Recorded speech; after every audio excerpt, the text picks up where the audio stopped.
اللہ کے راضی ہو جانے کی 3 خاص نشانیاں۔ جب یہ 3 خاص نشانیاں ظاہر ہوں تو سمجھ جانا تمہارے لیے کن فیکون لکھا جا چکا ہے، مبارک ہو۔ بسم اللہ الرحمن الرحیم۔ اللہ کی اپنے بندے سے محبت کی نشانیاں۔ اگر کسی میں ایک نشانی بھی ظاہر ہو جائے تو سمجھ لینا کہ اللہ اس سے محبت کرتا ہے۔ ساتھ ہی آپ کو بتائیں گے کہ حضرت علی رضی اللہ تعالی عنہ نے فرمایا کہ عورت کو گالی دینا کیسا ہے، اس کے ساتھ مار پہ کرنا کیسا ہے، اس سے گھر میں کیا کیا ہوتا ہے۔ ناظرین، سب سے پہلی نشانی اللہ پاک جس کو دین کی سمجھ عطا فرماتا ہے، دین سے جوڑ دیتا ہے تو اسے اپنا محبوب بنا لیتا ہے۔ حضرت عبداللہ ابن مسعود رضی اللہ تعالی عنہ سے مروی ہے کہ رسول اللہ صلی اللہ علیہ وآلہ وسلم نے فرمایا کہ اللہ پاک تمہارے درمیان اخلاق بھی تقسیم کرتے ہیں جس طرح رزق تقسیم کرتے ہیں۔ اللہ پاک دنیا اس کو بھی دیتے ہیں جو اللہ پاک کا پیارا ہو یا نہ ہو، لیکن اللہ پاک دین کی سمت صرف اسے دیتے ہیں جو اللہ پاک کا محبوب ہوتا ہے۔ عبادت کی محبت، قرآن کی محبت، اللہ پاک کی محبت، اللہ کے ذکر سے محبت، رسول صلی اللہ علیہ وآلہ وسلم پر درود و سلام بھیجنے کا شوق اور تڑپ، یہ وہ چیزیں ہیں جو اس بات کی نشانی ہے کہ اللہ نے اسے بہت پیارا بنا لیا ہے۔ دوسری نشانی، رسول اللہ صلی اللہ علیہ وآلہ وسلم نے فرمایا،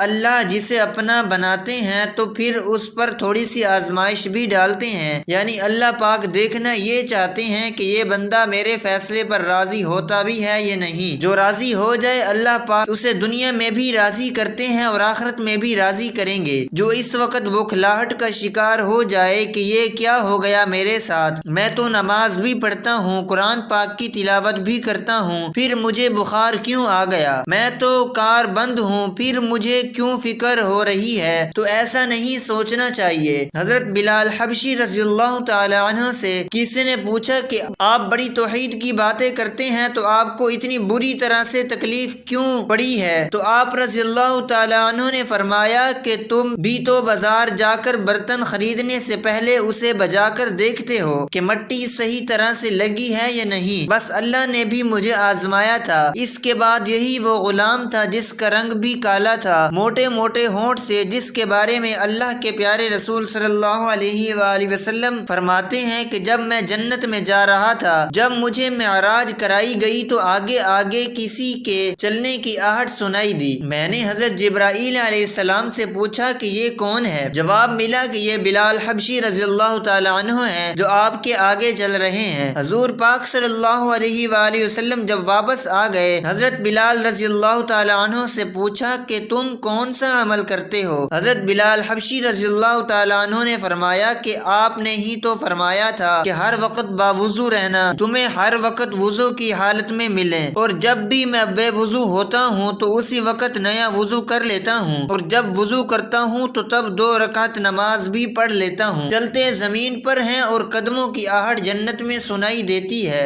آزمائش اللہ پاک کی محبت اور قدموں کی آہٹ جنت میں سنائی دیتی ہے۔ اسمائش اللہ پاک کی محبت کی دوسری نشانی ہے۔ اس لیے اگر کوئی فکر یا پریشانی میں ہو، اس کا مطلب یہ نہیں ہوتا کہ پتہ نہیں کہ مجھے کیا ہو گیا ہے، اللہ پاک اپنے پیاروں کو ہی آزماتا ہے۔ تیسری نشانی تو بہت ہی زیادہ خوبصورت نشانی ہے، جس سے پتہ چل سکتا ہے کہ اللہ پاک کس سے راضی ہیں اور ہم سے محبت کرتے ہیں یا نہیں۔ اللہ پاک جب کسی بندے سے محبت کرتے ہیں تو اس کی طرف خوبصورت بدلاؤ لاتے ہیں۔ حدیث میں آتا ہے کہ جب اللہ پاک کسی سے محبت کرتے ہیں تو اللہ پاک حضرت جبرائیل علیہ السلام کو فرماتے ہیں، اس کے بعد آسمانوں میں زلزلہ آ جاتا ہے، سب فرشتے بے ہوش ہو جاتے ہیں، اور پھر جب اللہ کے حکم سے سب ہوش میں آتے ہیں تو سب سے پہلے حضرت جبرائیل علیہ السلام کو اجازت ہوتی ہے، تو حضرت جبرائیل علیہ السلام سوال کرتے ہیں کہ ہمارے رب نے کیا فرمایا ہے، اور اس کے بعد خود ہی کہتے ہیں کہ اللہ نے جو بھی فرمایا ہوگا وہ حق فرمایا ہوگا۔ اللہ پاک فرماتے ہیں، جبرائیل میں نے آج اس بندے کو اپنا محبوب بنا لیا، تم بھی اسے اپنا محبوب بناؤ۔ حضرت جبرائیل علیہ السلام بھی اس بندے سے محبت کرنے لگتے ہیں۔ پھر حضرت جبرائیل علیہ السلام کو حکم ہوتا ہے کہ آسمان کے تمام فرشتوں کو خبر دے دو یہ اللہ کا پیارا بن گیا ہے۔ حضرت جبرائیل علیہ السلام آسمان کے تمام فرشتے اور تمام نورانی مخلوقات بھی اس سے محبت کریں، 7ویں آسمان کے کھربوں فرشتے اس سے محبت کرنے لگتے ہیں۔ پھر ایک فرشتہ آسمان سے دنیا میں آتا ہے اور اعلان کرتا ہے کہ اے لوگوں، فلاں شخص اللہ کا محبوب ہے۔ حضرت جبرائیل علیہ السلام اور تمام آسمانوں کی نوری مخلوقات اس سے محبت کرتی ہے، تم بھی اس سے محبت، اور پھر دنیا والوں کے دلوں میں اللہ پاک اس بندے کی محبت ڈالتا ہے۔ تو اس لیے دنیا میں دو کام ضرور کریں جس کو کرنے سے اللہ ہم سے راضی ہو جائے، ہمیں اپنا محبوب بنا لے، انشاءاللہ دنیا اور آخرت میں کامیاب ہو جاؤ گے۔ حضرت عبداللہ ابن عباس رضی اللہ تعالی عنہ فرماتے ہیں، جب نیکیاں قبول ہو جاتی ہیں تو انسان کے جسم میں یہ 5 نشانیاں ظاہر ہوتی ہیں۔ نمبر 1، جب انسان کی نیکی قبول ہو جاتی ہے تو اس سے اس کے چہرے پر عجیب سی رونق آ جاتی ہے، یعنی وہ انسان دنیا کے سامنے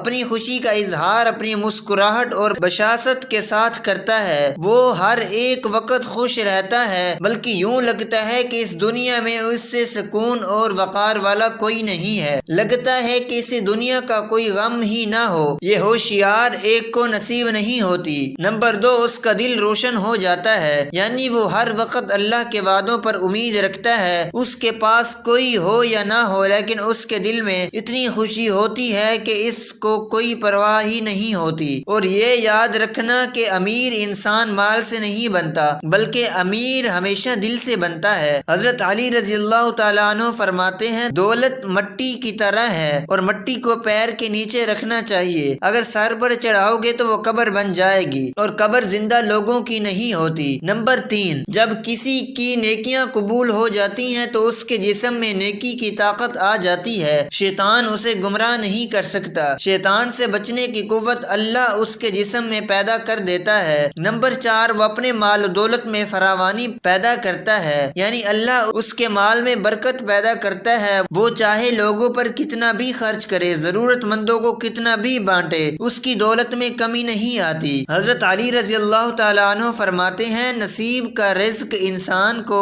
ایسے تلاش کرتا ہے جیسے مرنے والے کو اس کی موت۔ نمبر 5، لوگوں کے دلوں میں اللہ اس کی محبت پیدا کر دیتا ہے، یعنی جب اللہ اپنے بندے سے خوش ہوتا ہے تو اس وقت اس کی محبت لوگوں کے دلوں میں پیدا کر دیتا ہے۔ ناظرین، اب ہم آپ کو بتاتے ہیں کہ عورت کی ذمہ داری کیا ہے۔ حضرت علی رضی اللہ تعالیٰ عنہ کی خدمت میں ایک شخص آیا اور دست ادب کو جوڑ کر عرض کرنے لگا، یا علی، میری بیوی میرے گھر کا کام صحیح نہیں کرتی، نہ میرے کپڑوں کی دیکھ بھال کرتی ہے، نہ گھر کی صفائی ٹھیک طرح سے کرتی ہے، تو کیا میرا ڈانٹنا غصہ کرنا صحیح ہے؟ بس یہ کہنا تھا۔ تو حضرت علی رضی اللہ تعالیٰ عنہ نے فرمایا، اے شخص، کس نے کہا کہ تمہاری بیوی پہ تمہارے گھر کا کام واجب ہے؟ یاد رکھنا، اسلام نے عورت کی عزت کو جتنا بلند کیا ہے اتنا کسی مذہب نے نہیں کیا۔ میں نے اللہ کے رسول صلی اللہ علیہ وآلہ وسلم سے سنا کہ عورت کی سب سے بڑی ذمہ داری یہ کہ وہ اولاد کی اچھی پرورش کرے اور وہ اپنی اولاد کا خیال رکھے، لیکن اگر وہ اپنی اولاد کی پرورش کرنے کی اجرت شوہر سے مانگنا چاہے تو وہ بھی مانگ سکتی ہے،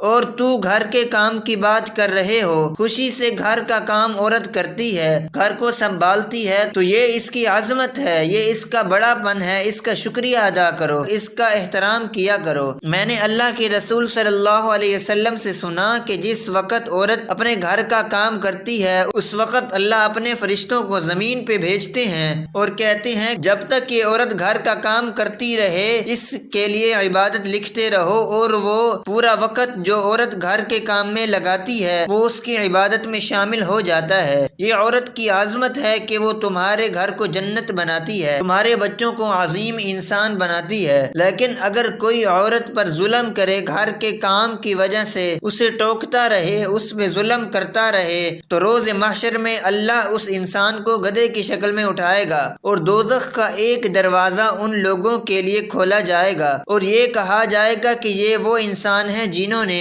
اپنی ہی عورتوں پہ ظلم کیا، ان کو حقیر سمجھا اور ان کو غلام سمجھا۔ ناظرین، اب ہم آپ کو بتاتے ہیں حضرت علی رضی اللہ تعالی عنہ نے فرمایا، گھر میں عورت کا رونا کیسا ہے؟ عورت پر ظلم کرنے کی کیا؟ حضرت علی رضی اللہ تعالی عنہ راستہ سے گزر رہے تھے، دیکھا کہ ایک شخص اپنی بیوی پر ظلم کر رہا تھا۔ حضرت علی رضی اللہ تعالی عنہ ان کے قریب گئے اور فرمانے لگے، اے شخص، اللہ سے ڈرو، تمہاری مفلسی، پریشانی اور رزق میں تنگی کا سبب یہ ہے کہ تمہاری بیوی تمہارے ہی ظلم کی وجہ سے تمہارے ہی گھر میں روتی ہے۔ میں نے رسول اللہ صلی اللہ علیہ علیہ وآلہ وسلم سے سنا کہ جس گھر میں عورتیں روتی ہیں اس گھر میں رزق کے فرشتے نہیں آتے، یوں اس گھر میں رہنے والے مردوں کے رزق کی راہیں تنگ ہونے لگتی ہیں اور یوں وہ پریشانی اور مفلسی میں گرفتار ہو جاتے ہیں۔ یاد رکھنا اللہ نے اولاد مرد کی تقدیر اور دولت عورت کی تقدیر میں لکھی ہوئی ہے۔ اگر تم یہ چاہتے ہو کہ تمہارے رزق میں فراوانی ہو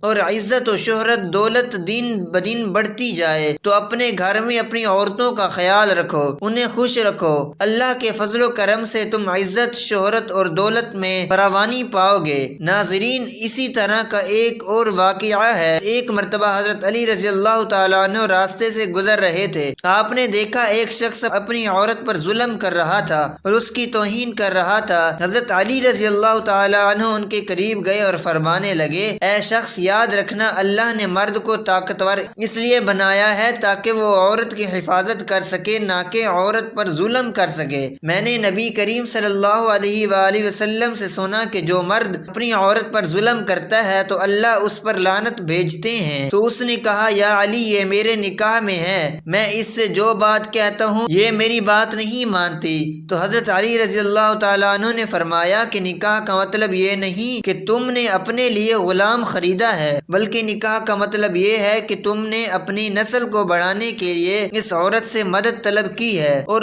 تمہاری اولاد کی اچھی تربیت کے لیے اس عورت کو چنا ہے۔ اے شخص، جس سے مدد لی جائے اس کو غلام نہیں سمجھتے، اور جو تمہاری اولاد کو پروان چڑھائے اسے یہ نہیں سمجھتے، بلکہ تمہیں تو اس کا شکر گزار ہونا چاہیے۔ یاد رکھنا، عورت پر ظلم کرنے کا مطلب ہے اولاد کی بغاوت۔ آنے والے وقت میں اولاد اس عورت کے جسم سے تمہیں نصیب ہوگی تو اس کے وجود میں تمہارے لیے بغاوت ہی بغاوت ہوگی۔ اللہ ہمیں دین حق پر چلنے کی توفیق عطا فرمائے، ہماری اولاد کو ہمارے لیے رحمت بنائے اور ہمیں دین کی مکمل سمجھ نصیب فرمائے، آمین۔ ناظرین، کمنٹ باکس میں اللہ تعالیٰ کے 99 ناموں میں سے ایک نام ضرور ٹائپ کریں۔